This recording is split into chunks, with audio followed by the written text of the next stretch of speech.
এ আমার বাবা, পৃথিবীর রাজপুত্র বলো, পৃথিবীর এ বাবা কোনো রাজা বলো, বাদশা বলো, আমির বলো, ফকির বলো, শিল্পপতি বলো, কোটিপতি বলো, কোনো বাবা বুকে হাত দিয়া বলতে পারবো না যে মানুষ আমার দাওয়াত দিয়া খাওয়ায়, আবার আমার হাত ধরেই ক্ষমা চায়, আবার উল্টা আমার এই হাদিয়া দিয়ে দেয়। পৃথিবীর কোনো মানুষ এই নজির কায়েম করতে পারবে না। এটা শুধুমাত্র আলেম ওলামার এই সমস্ত আল্লাহওয়ালা মানুষদেরকে আল্লাহ তাআলা এই মর্যাদা দান করেছে। এমনে এমনে না, ওই 5 গুণওয়ালা মুমিন হওয়ার বরকতে আল্লাহর ওয়াদা ওয়া রিজকুম কারিম, আমি যে ইজ্জতের খাবার, সম্মানের খাবার খাওয়াবো, তার প্রতিফলন আল্লাহ তাআলা আলেম ওলামার মাঝে ঘটায়া দিয়েছে। কথা ঠিক কিনা? বলেন তো বরকতের মালিক কে? আরো জোরে বলেন না, বরকতের মালিক কে? আপনিও যদি 5 গুণওয়ালা মুমিন হন, এই ইজ্জতের খাবার আপনাকেও দিবেন যিনি, তিনি কে? এ আমার বাজান, তাইলে এবার আমাদের বোঝা দরকার ওই 5টা গুণ কি। 1 নম্বরের গুণ আল্লাহ বলেন, ইন্নামাল মুমিনুনা আল্লাযীনা ইযা যুকিরাল্লাহু ওয়াজিলাত কুলুবুহুম। কয় প্রকৃত মুমিন, সত্যিকারের মুমিন তো ওই মানুষ যার সামনে আল্লাহর কথা বলা হলে, আল্লাহর জিকির করা হলে, ওয়াজিলাত কুলুবুহুম, তার অন্তরটা ভয়ে কেঁপে ওঠে। অন্তরে আল্লাহ তাআলার ভয় জাগে, অন্তরটা ভয়ে বিহ্বল হয়ে যায়। তার মানে যার ভিতরে আছে ভয়, তার ভিতরে আছে ঈমান। যার ভিতরে আল্লাহর ভয় যত বেশি, সে তত বড় মুমিন। তাইলে আপনার ভিতরে ঈমানের কি পরিমাণ ঈমান আপনার ভিতরে আছে, এটা মাপার একটা থার্মোমিটারের নাম তাকওয়া। আপনি দেখেন আপনার ভিতরে আল্লাহর ভয় বেশি না নেতার ভয় বেশি?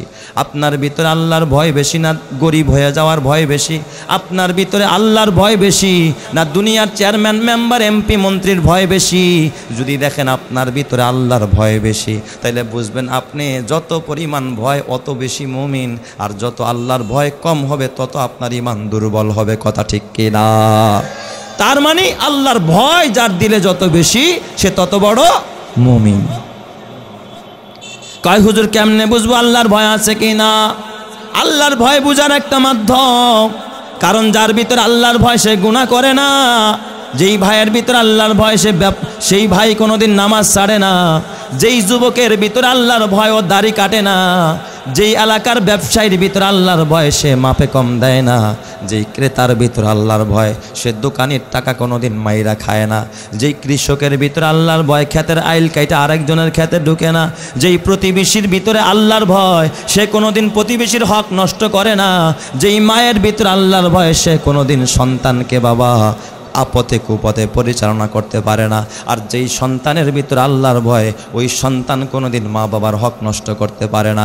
যেই নেতার ভিতরে আল্লাহর ভয়, ওই নেতা কোনোদিন জনগণের হক মেরে খাইতে পারে না। কথা ঠিক কিনা? তাহলে দিলে থাকতে হবে কার ভয়? আরো জোরে বলেন না, কার ভয়? ও আমার পর্দালের মা, মাগো, যেই মায়ের ভিতরে আল্লাহর ভয়, ওই মা বেপরদায় চলে না। যেই বোনের ভিতরে আল্লাহর ভয়, ওই বোনটা কোনোদিন অবৈধ প্রেম প্রীতি করে বেড়ায় না। যেই ছাত্রদের ভিতরে আল্লাহর ভয়, ওই ছাত্র কোনোদিন উল্টা পাল্টা অবৈধ পথে চলতে পারে না। তাহলে বোঝা গেল আল্লাহর ভয় যাদের দিলে আছে, তারা ওপেনেও গুনাহ করে না, গোপনেও গুনাহ করে না, দিনেও করে না, রাতেও করে না, ঘরের বাহিরে গিয়েও করে না, দরজা বন্ধ করেও গুনাহ করতে পারে না। তাহলে দিলে থাকতে হবে কার ভয়? খলিফাতুল মুসলিমিন হযরত ওমর, অর্ধজাহানের খলিফা, রাতের বেলায় বাইতুল মাল হিসাব করতেছে, একটা কুপি জ্বালায়া চেরাগ।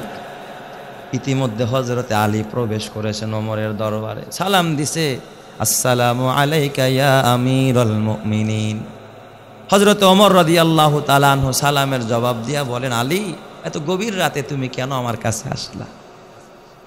হযরত আলী ডাক দিয়া বলে, আমিরুল মুমিনিন, আপনি তো ব্যস্ত মানুষ।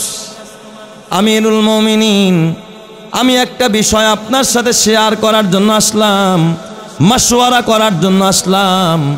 আমি তো একটা বিষয়, গুরুত্বপূর্ণ একটা ব্যাপারে আপনার সাথে মশওয়ারা করতে চাই, শেয়ার করতে চাই। হযরত ওমর ডাক দিয়া বললেন, আলী, ও আলী, যেই বিষয়টা নিয়ে মশওয়ারা করতে চাও, শেয়ার করতে চাও, এটা কি রাষ্ট্রীয় কোনো ব্যাপার, জনগণের কোনো ব্যাপার, না পারিবারিক তোমার ব্যক্তিগত কোনো ব্যাপার? এই কথাটা বলতে দেরি হযরত আলী ডাক দিয়া বললেন, আমিরুল মুমিনিন, এটা একান্ত আমার পারিবারিক ব্যক্তিগত একটা ব্যাপার, রাষ্ট্রীয় বা জনগণের কোনো ব্যাপার না। এই কথাটা বলতে দেরি হযরতে ওমর রাদিয়াল্লাহু তাআলা আনহু, অর্ধজাহানের খলিফা, এই ওমর রাদিয়াল্লাহু তাআলা আনহুর সামনে যে কুপিটা ছিল চেরাগ, একটা ফু দিয়া কুপিটা কি করে দিছে? নিভিয়ে দিয়েছে। আপনাদের কাছে আমি জানতে চাই, মেহমান আসলে বাতি জ্বালাইতে হয় না নিভাইতে হয়? এই যে যারা পিছনের আওয়াজ দিল না, এরা জ্বালাইছে না নিভাইছে? এদের নিবানেরও কারণ আছে, বক্তা পছন্দ হয় নাই, যে ছোট মোটো হুজুরে কি বসাইছে। আরে ভাই, আমি ছোট হতে পারি, কোনো যোগ্যতা আমার নাই, হযরতদের পায়ের ধুলার পরিমাণ আমার মূল্য নাই। আমার সামনে আপনি আওয়াজ দেন আর না দেন তাতেও আমার আপত্তি নাই, কিন্তু খলিফাতুল মুসলিমিন হযরত ওমরের দরবারে যেই মেহমানের আগমন, হযরত আলী, এ কিন্তু ছোট না, আসাদুল্লাহিল জাব্বার। আল্লাহ যারা কাফেরদের জন্য বাগ বানায় পাঠাইলেন, যেই আলীর শানে আল্লাহর নবী বললেন, আনা মাদিনাতুল ইলমি ওয়া আলিয়ুন বাবুহা, আমি হইলাম এলেমের শহর, আর ওই শহরের প্রধান দরজা হলো আমার আলী, যারে শিক্ষা মন্ত্রী বললেও তার হক আদায় হয় না। সুবহানাল্লাহ। এই হযরত আলী কিন্তু সাধারণ মানুষ না, হযরত আলী কত দামি সাহাবী। এই সাহাবীরে দেইখা, হযরত আলীরে দেইখা যখন বাতি নিভায়া দিছে, হযরত আলীর চোখের কোঠা পানিতে ভরে গেছে। ডাক দিয়া বলে, আমিরুল মুমিনিন, কি অন্যায় করলাম, কি অপরাধ, পরামর্শ করতে আসলাম, আর আমারে দেইখা আপনি বাতি নিভায় অন্ধকার বানিয়ে দিলেন। হযরতে ওমর ডাক দেয়া, আলী রে, তুমি তো জানো না, এই যে চেরাকটা কুপিটা জ্বালাইছি, কুপির মালিক আমি না, তেলের মালিক আমি না। কুপিটাও রাষ্ট্রীয় সম্পদ, তেলটাও রাষ্ট্রীয় সম্পদ। রাজ্যের কুপি ব্যবহার করে, রাজ্যের তেল ব্যবহার করে আমি রাষ্ট্রীয় সম্পদের হিসাব করতেছি। আমি যদি রাজ্যের বাতি জ্বালায় আর রাজ্যের তেল পুইরা তোমার সাথে পার্সোনাল কথা, পার্সোনাল গল্পে লিপ্ত হয়ে যায়, আল্লাহ যদি বিশ্ব আদালত কিয়ামতের ময়দানে যেদিন আদালত কায়েম করবে, ওই দিন আমি ওমরকে আসামির কাঠ গড়ায় দাঁড়াইতে হবে, এই ভয়েই শুধু বাতিটা নিভায়া দিছি। सुभान अल्लाह। दुनिया की सदाकत में तेरा नाम रहेगा, दुनिया की सदाकत में तेरा नाम रहेगा, सिद्दीक तेरा नाम से इस्लाम रहेगा, दुनिया की अदालत में तेरा नाम रहेगा, फारूक तेरा नाम से इस्लाम रहेगा, दुनिया की सखावत में तेरा नाम रहेगा, उस्मान तेरा नाम से इस्लाम रहेगा, दुनिया की शुजाअत में तेरा नाम रहेगा, हैदार तेरा नाम से इस्लाम रहेगा। से जीवन धन्य, से जीवन पूर्ण, जार दिले आछे शुधु आल्लाहर भय, অনুসূচনা করে দু চোখের পানি ছেড়ে কাঁদে হৃদয়, কারে হৃদয়, কারে হৃদয়। তাহলে হৃদয়ের মধ্যে থাকবে কার ভয়? আরো জোরে বলেন না, কার ভয়? আল্লাহ তাআলা বলেন, মুমিনের 2 নম্বরের গুণ, ওয়া ইজা তুলিয়াত আলাইহিম আয়াতুহু যাদাতুহুম ঈমানা। মুমিনের সামনে যখন কোরআন পড়া হয়, মুমিন যখন কোরআন শুনে, মুমিনের ঈমান বেড়ে যায়। আপনাদের কাছে আমার প্রশ্ন, এই যে আমি যতটুকু কথা বলেছি কোরআন থেকে, বলেন তো এই কথাগুলো শোনার পরে আপনাদের ঈমান কমেছে না বেড়েছে? সবাই বলেন, কমছে না বাড়ছে? কোরআন শুনলে ঈমান বাড়ে, কোরআন পড়লে ঈমান বাড়ে, কোরআনকে মহব্বত করলে ঈমান বাড়ে, কোরআনের আলেমকে মহব্বত করলে ঈমান বাড়ে। এ আমার বাবা আল্লামা নূর হুসাইন কাসেমি রহমাতুল্লাহ আলাই, তিনি ছিলেন কোরআনের এক পরশ পাথর, ঠিক না ব্যাটিক যারা কান? তার উত্তরসূরি যিনারা আছেন, আল্লাহ তাআলা তাদেরকেও হজরতের মতো কবুল করেন। জোরে কান আমিন। আরো জোরে বলেন না আমিন। এই 5 গুণধারী মুমিন যারা হবে, 5 গুণওয়ালা ইমানদার যারা হবে, তাদের জন্য আমার পক্ষ থেকে 1 নম্বরের পুরস্কার থাকবে, লাহুম দারাজাতুন ইনদা রাব্বিহিম। কয় তাদের জন্য তাদের রবের কাছে রয়েছে দারাজাত।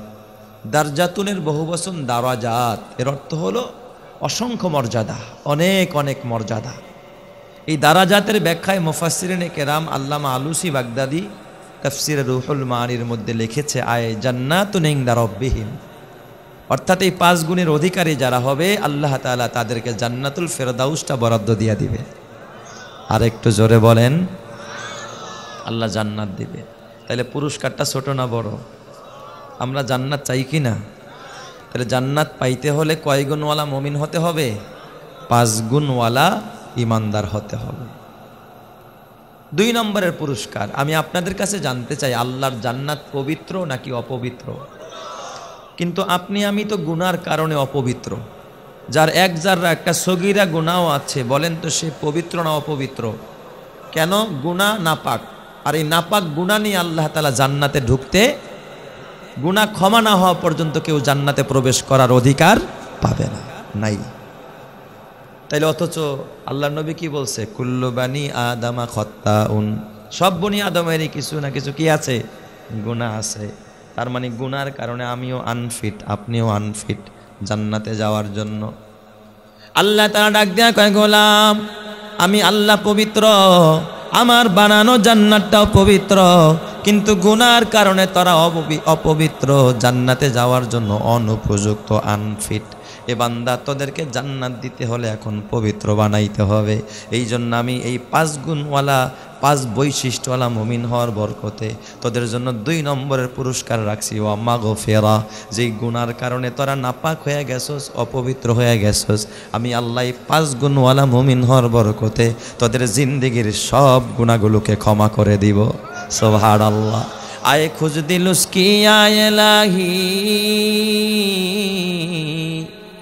আয়ে খুঁজ দিলুস কি আয়েলাহি, মান লাহু জাদুন কলিল, মুখলিসান বিসিদকিয়াতি ইনদা বাবিক ইয়া জলিল, জামবুহু জামবুন আযীমুন ফাগফিরিজ জামবাল আযীম, জামবুহু জামবুন আযীমুন ফাগফিরিজ জামবাল আযীম, ইন্নাহু শাখসুন গরীবুন মুজনিবুন আবদুন জলিল, আইনা মূসা আইনা ঈসা আইনা ইয়াহইয়া আইনা নূহ, আইনা মূসা আইনা ঈসা আইনা ইয়াহইয়া আইনা নূহ, আইনা ইয়া সিদ্দিক আফিন তু ইলাল্লাহিল গফির।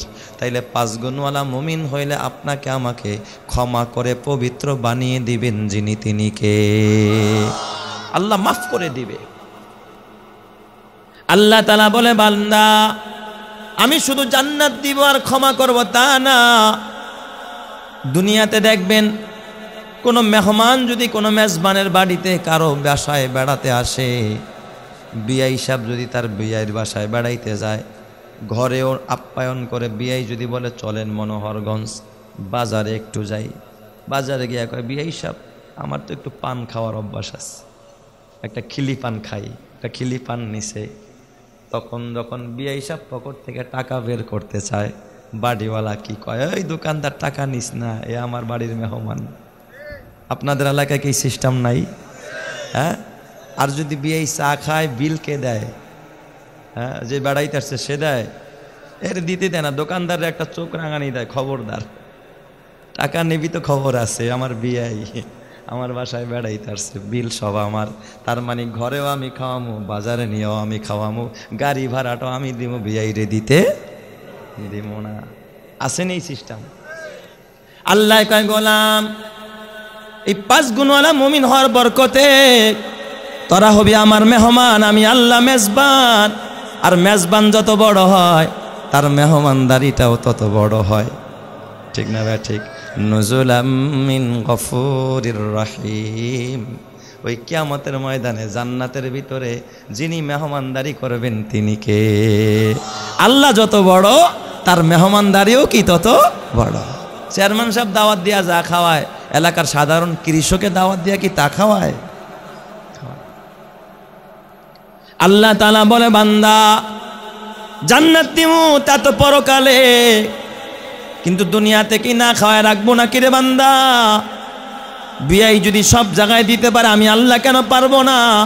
5 গুণওয়ালা মুমিন হয়ে যা, পরকালের জান্নাত তো পাবি পাবি, দুনিয়ার বাজারে যখন ঘুরবি তখনও তোর খাবারের জিম্মাদার আমি আল্লাহ।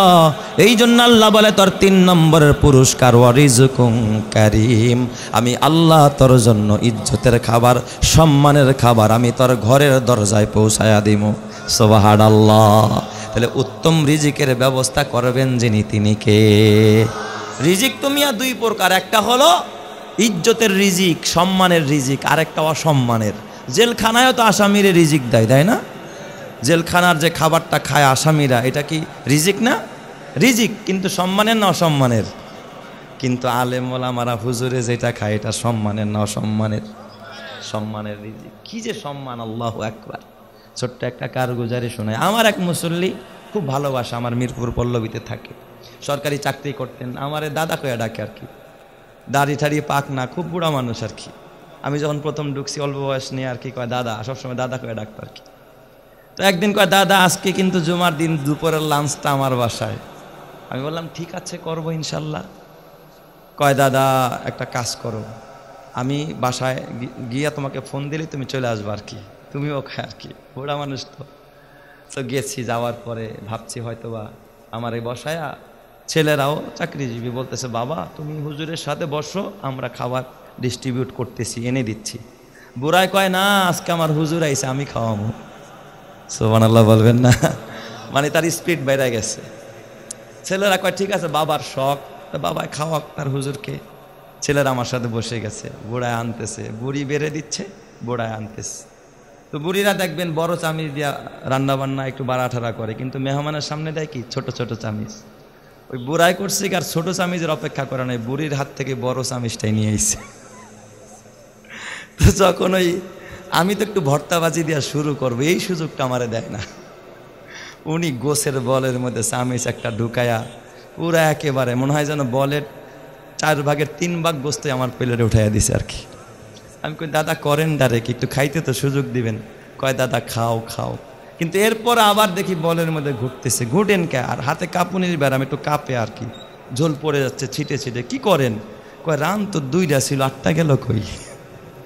কয়টার মধ্যে 2টা রান ছিল, আরেকটা গেল কই? তো আমি দেখি যে দোনোটা রানে আমার প্লেটে। আমি কই দাদা 2টাই তো আমার প্লেটে, তুমি 8টা কই পাও আবার? কয় আল্লাহ যদি মুরগিরা রান 3টা দিত, 3টাই তোমার খাওয়াইতাম। সুবহানাল্লাহ জোরে কোন সবাই। তার মানে একটু বেশি নিলেই সে কি হয়? খুশি হয়। আর যদি কই এটা ভাল লাগে না, খাবো না, সে বেজার হয়ে যায়। আলহামদুলিল্লাহ যথেষ্ট খাওয়াইছে। খাবারের পরে কি করছে জানেন? হাত ঠাত মশায়া দিয়া পরে হাতটা ধরে কাইন্দা দিচ্ছে, জোর করে নিছে। আমি তো যাইতে চাই না সাধারণত কারো বাসায়। কয় দাদা মাফ করে দিও, জোর করে বাসায় আনছি। আর উনি তো ওই পকেটে হাত দেয়, একবার হাত ঢুকে এরকম কাঁপে আর কি, কাঁপুনির ব্যারাম আছে, তো টান দেয়, মানে কি জানি একটা করতেছে পকেটে হাত দিয়া। তো মুট করে আমার কয় দাদা একটু চা খাইও। তো আমি একটু খুলে দেখি 3000 টাকা, মানে 1000 টাকার 3টা নোট। তো আমি চিন্তা করি আই সুবহানাল্লাহ, মানুষ হোটেলে গিয়ে, আপনাদের এলাকার কি সিস্টেম জানি না, হোটেলে যদি কেউ খাবার খায়, যে খায় সে বিল দেয় না হোটেলওয়ালা বিল দেয়? যে খায় সে বিল। আমি আয় হাই রে, খাওয়াইলেও ভালো, আবার মা পোষাইলো, আবার উল্টা দিয়ে আমার ইহা দিয়ে দেয়। সুবহানাল্লাহ জোরে কোন সবাই।